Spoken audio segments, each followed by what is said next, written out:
नमस्कार दोस्तों। भारतीय नागरिक सुरक्षा संहिता की धारा 141 जिसमें बताया गया है कि जुर्माना देने में व्यतिक्रम होने पर कारावास।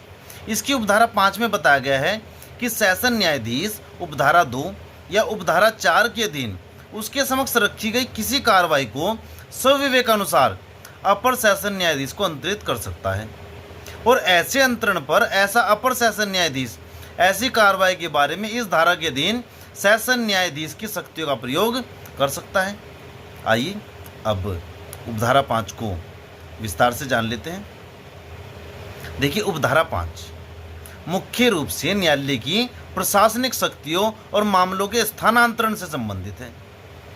यह धारा पुरानी संहिता यानी कि सीआरपीसी की धारा 122 की उपधारा 5 के समान है, जो स्पष्ट करती है कि जब प्रतिभूति न देने के कारण किसी मामले की कार्रवाई सत्र न्यायाधीश के सामने आती है तो वे क्या कर सकते हैं।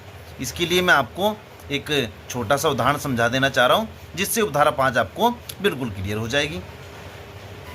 देखिए, मान लीजिए किसी शहर की सेशन कोर्ट में ए नाम के सेशन न्यायाधीश यानी कि सेशन जज बैठे हैं। मजिस्ट्रेट ने एक व्यक्ति द्वारा बॉन्ड न भरने पर उसका केस जज ABCD से बता रहा हूँ, जज ए के पास भेजा। अब जज ए के पास पहले से मर्डर या बड़े क्रिमिनल केसेस पेंडिंग है यानी कि वर्कलोड है। इस स्थिति में उपधारा 5 का उपयोग करके जज ए उस फाइल को अपने ही कोर्ट के दूसरे जज B यानी कि एडिशनल सेशन जज को ट्रांसफ़र कर देंगे। अब जज B उस व्यक्ति को जेल भेजने, छोड़ने या जमानत की राशि कम करने का बिल्कुल वैसा ही फैसला ले सकते हैं जैसा जज ए ले सकते थे। और आशा करता हूं कि उपधारा 5 आपको अच्छे से क्लियर हो गई होगी।